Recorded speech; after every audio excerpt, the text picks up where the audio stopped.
Muslim ಬಾಲಕಿಯ ಜೊತೆಗೆ ಇದ್ದಂತಹ ಯುವಕನ ಮೇಲೆ ಹಲ್ಲೆ ಮಾಡಿದ ಪ್ರಕರಣಕ್ಕೆ ಸಂಬಂಧಪಟ್ಟಂತೆ ಇದು ಯಾವುದೇ ಕೋಮು ಗಲಭೆ ಅಲ್ಲ. ಇದು ಕೋಮು ಗಲಭೆ ಸಂಭವಿಸಿದ್ದಲ್ಲ.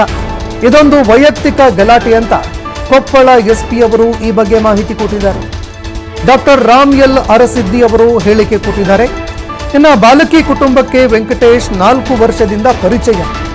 ಆ ಬಾಲಕಿಯ ಕುಟುಂಬಕ್ಕೂ ಕೂಡ ವೆಂಕಟೇಶ್ ಅವರು 4 ವರ್ಷದಿಂದ ಪರಿಚಯ ಇದ್ರು. ಎರಡು ಕುಟುಂಬಗಳು ಸಾಕಷ್ಟು ಅನ್ಯೋನ್ಯದಿಂದ ಇದ್ರು. ಇನ್ನು ಹುಡುಗಿ ಮನೆಯಲ್ಲಿ ತಂದೆ ತಾಯಿ ನಡುವೆ ಈ ವಿಚಾರಕ್ಕೆ ಗಲಾಟೆಯಾಗಿತ್ತು. ತಾಯಿ ಮಗನನ್ನ ಬಸ್ ನಿಲ್ದಾಣಕ್ಕೆ ಬಿಡೋದಕ್ಕೆ ಅಂತ ಹೋಗಿದ್ರು. ಅಲ್ಲಿ ಕೆಲವು ಯುವಕರು ವೆಂಕಟೇಶ್ನ ಮೇಲೆ ಹಲ್ಲೆ ಮಾಡಿದ್ದಾರೆ. ವೆಂಕಟೇಶ್ ದೂರಿನ ಅನ್ವಯ ಪ್ರಕರಣ ಕೂಡ ದಾಖಲಾಗಿದೆ. 4 ಜನರನ್ನ ಈಗಾಗಲೇ ಅರೆಸ್ಟ್ ಮಾಡಲಾಗಿದೆ. ಇದರಲ್ಲಿ ಓರ್ವ SDPI ಮುಖಂಡ ಕೂಡ ಇದ್ದಾನೆ. ಹೀಗಾಗಿ ನಿನ್ನೆ SDPI ಮುಖಂಡರು ಗಲಾಟೆ ಮಾಡಿದ್ದಾರೆ.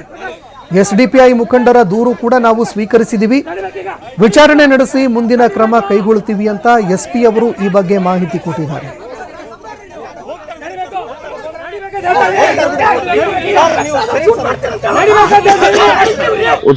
ಎಷ್ಟು ವರ್ಷ ಆಯ್ತು ಹುಡುಗಿ ಲವ್ ಮಾಡೋದು? ಅಣ್ಣ 1 ವರ್ಷ ಆಯ್ತಣ್ಣ.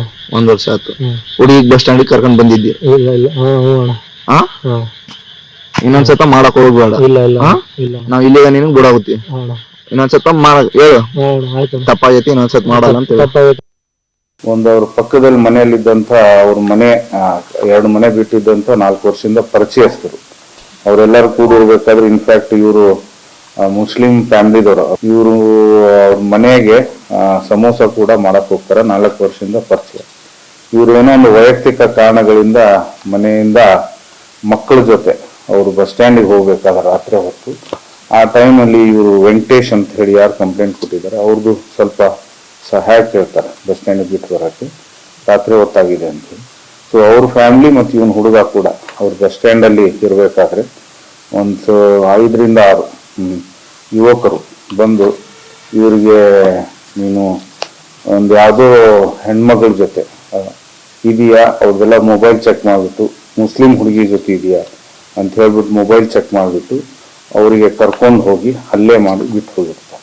ಸೊ ಈ ಪ್ರಯುಕ್ತ ಅವರು ಕೊಟ್ಟಂಥ ಪ್ರಕರಣದ ಮೇಲಿಗೆ ಒಂದು ಕಿಡ್ನ್ಯಾಪಿಂಗ್, ರಾಬರಿ ಮತ್ತು ಅಟೆಂಪ್ಟ್ ಮಾಡೋ ಕೇಸ್ ಕೂಡ ಟೆಸ್ಟ್ ಮಾಡಿಬಿಟ್ಟು ಅದೇ ರಾತ್ರಿ ನಮ್ಮ ಇನ್ಸ್ಪೆಕ್ಟರ್ DSP ಅವರು ರೌಂಡ್ಸಲ್ಲಿರಬೇಕಾದ್ರೆ 4 ಜನಕ್ಕೆ ಆಲ್ರೆಡಿ ಅರೆಸ್ಟ್ ಮಾಡಿಬಿಟ್ಟು ಜುಡಿಷಿಯಲ್ ಕಸ್ಟಡಿಗೆ ಕೂಡ